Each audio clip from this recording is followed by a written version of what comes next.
Saudara-saudari yang terkasih, tentu kita prihatin kalau mendengar berbagai desas-desus kejahatan. Ada banyak kasus yang dilakukan oleh orang-orang yang seharusnya menjadi teladan hidup. Lebih sedih lagi saat kita menyaksikan bahwa para pelaku kejahatan tersebut, baik perdata maupun pidana, itu adalah orang-orang dengan nama baptis.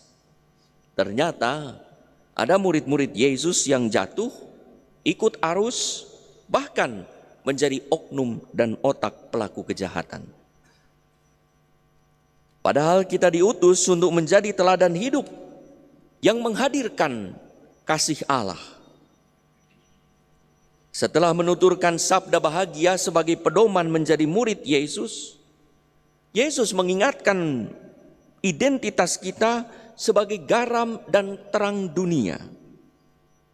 Pribadi yang memberi rasa dan selera di tengah kehambaran dunia, serta memancarkan cahaya ilahi di tengah kegelapan hidup duniawi. Saudara-saudari yang terkasih, pernah dalam suatu acara penggalangan dana di Bandung, saya mendengar sharing seorang dokter yang mengabdikan diri dalam pelayanan kesehatan orang miskin, terutama di daerah-daerah terpencil di pulau-pulau kecil. Namanya Dr. Lee Agustinus Darmawan, dikenal sebagai seorang pendiri rumah sakit apung. Dr. Lee mengalami bahwa profesi sebagai dokter yang dianugerahkan Allah bukan karena kehebatan dan kelebihan manusiawinya, tapi justru karena kekurangan dan kemiskinannya. Mengemban tanggung jawab sebagai perpanjangan tangan Tuhan. Iman dan rasio mendorongnya untuk mengabdikan diri pada pelayanan kesehatan bagi orang-orang miskin. Dia berkata, saya yakin ini adalah proyek Tuhan yang boleh saya kerjakan sebagai perpanjangan tangan saya. Saya bangga menjadi orang Indonesia. Itulah salah satu contoh pribadi yang mencoba menjadi garam dan terang dunia. Di samping itu tentu ada banyak kesaksian orang Katolik yang melayani orang miskin, orang yang berkebutuhan khusus, orang-orang yang membutuhkan bantuan tanpa pandang bulu, bahkan dengan risiko dicurigai oleh orang lain sebagai kristianisasi, bahkan dicaci maki oleh sesama Katolik sebagai cari muka. Padahal sungguh menghadirkan Tuhan. Dan luar biasa lagi kita bersyukur ada banyak orang yang bukan Katolik pun menghadirkan kasih Allah melalui karya dan kehidupan mereka. Mereka juga memancarkan terang dan menjadi garam bagi masyarakat sekitar. Saudara-saudari yang terkasih, Yesus tidak mengajak para muridnya, jadilah garam dan terang, tidak. Tetapi Yesus mengingatkan kepada para muridnya, identitas kalian, kamu adalah garam dan terang dunia. Hakikat dan kodrat para murid Yesus, garam dan terang.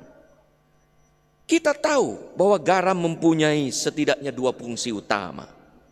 Pertama, garam mengawetkan, memelihara, hingga sesuatu yang diberi garam akan bertahan, tak hancur oleh lingkungan dan alam sekitar. Kedua, garam memberi rasa dan selera, hingga orang mempunyai selera makan yang nikmat.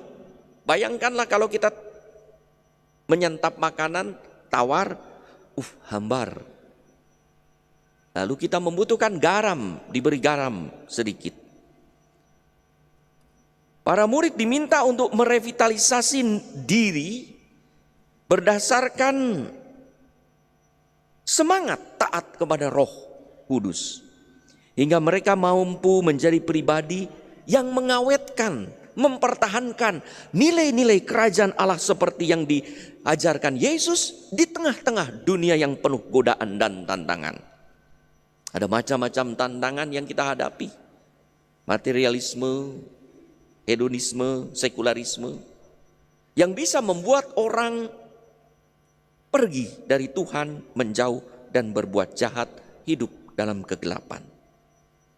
Maka di situ para murid Yesus diajak untuk menjadi pribadi yang merawat nilai-nilai, mengawetkan nilai-nilai luhur spiritual. Para murid diingatkan juga untuk memberi rasa dan selera pada masyarakat dengan hidup murah hati dan penuh belas kasih, sebagaimana Bapa murah hati adanya. Maka dalam belas kasih tidak ada jalan buntu. Dalam bela rasa selalu ada jalan keluar. Dan itulah orang-orang yang telah menjadi garam dan terang. Siapa tahu garam dan terang itu adalah saudara-saudari kita semua. Dengan cara sederhana dalam hidup telah menerangi orang-orang yang ada dalam sekitar kita yang sungguh membutuhkan terang itu. Atau memberi selera dan rasa kepada saudara-saudara kita. Di situ Yesus juga mengajak para muridnya untuk secara berani dan kreatif menghadirkan Tuhan. Kehidupannya menjadi transparan, menjadi kaca bening yang melalui kasih Tuhan, kasih Allah dialami. Itulah yang dimaksudkan oleh Yesus di dalam Injil hari ini. Demikianlah hendaknya terangmu bercahaya di depan orang, supaya mereka melihat perbuatanmu yang baik dan akan memuliakan Allah Bapa di surga. Dan di situ kita menjadi terang yang adalah terang Tuhan sendiri dihadirkan menawi diri kita. Saudara-saudari yang terkasih, tantangan untuk mewujudkan identitas sebagai murid Kristus adalah bagaimana kita bukan memamerkan diri, tetapi menyatakan identitas kita dengan tegas sebagai pribadi yang secara berani, kreatif memberi kesaksian akan kehadiran Allah yang penuh kasih hingga ada rasa aman dan nyaman bagi sesama. Itulah hakikat garam.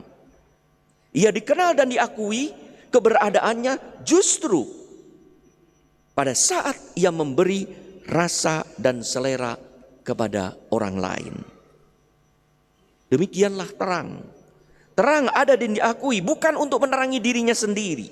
Seperti lilin membakar diri untuk menerangi kita kalau gelap. Garam dan terang ada untuk orang lain. Akan tetapi identitas garam dan terang tentu harus diwujudkan dengan aktivitas yang bijaksana, bukan sekedar garam, memberi garam, bukan sekedar memberi terang, tetapi dengan cara yang memadai hingga tidak membuat orang keasinan. Bayangkan, kalau orang makan juga begitu asin, malah kadang kurang ajar, keasinan. Sudah asin lalu kita mau beri garam lagi, asin gitu kan. Ditolak garam juga kalau keasinan. Malah dituduh dasar orangnya mau kawin, malah dituduh begitu gitu ya, kan keasinan gitu ya. Maka memberi garam juga bukan sekedar memberi garam. Garam dengan cara yang pas dan tepat pada waktunya. Kalau itu terlalu hambar, berilah garam lebih banyak. Kalau ternyata sudah asin tapi kurang sedikit, beri. Kalau sudah asin, jangan diberi garam lagi. Nanti tidak membuat rasa aman dan nyaman, tidak menambah selera. Demikian juga terang.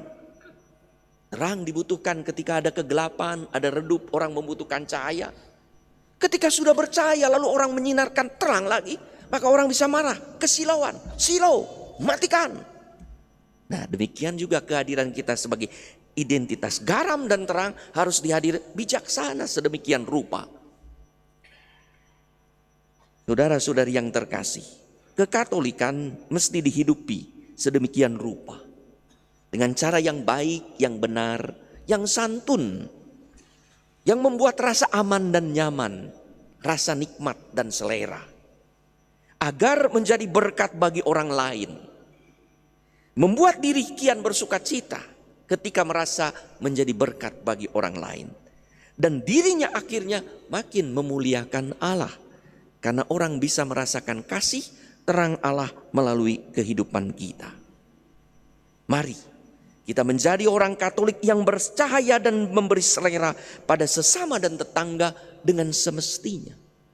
Maka kalau orang Katolik hilang kekatolikannya, dengan apalagi dikatolikan, diasingkan, selain akan disingkirkan, bahkan diinjak-injak orang, seperti kata Yesus, kalau garam sudah tidak asin, akan dibuang dan diinjak-injak orang.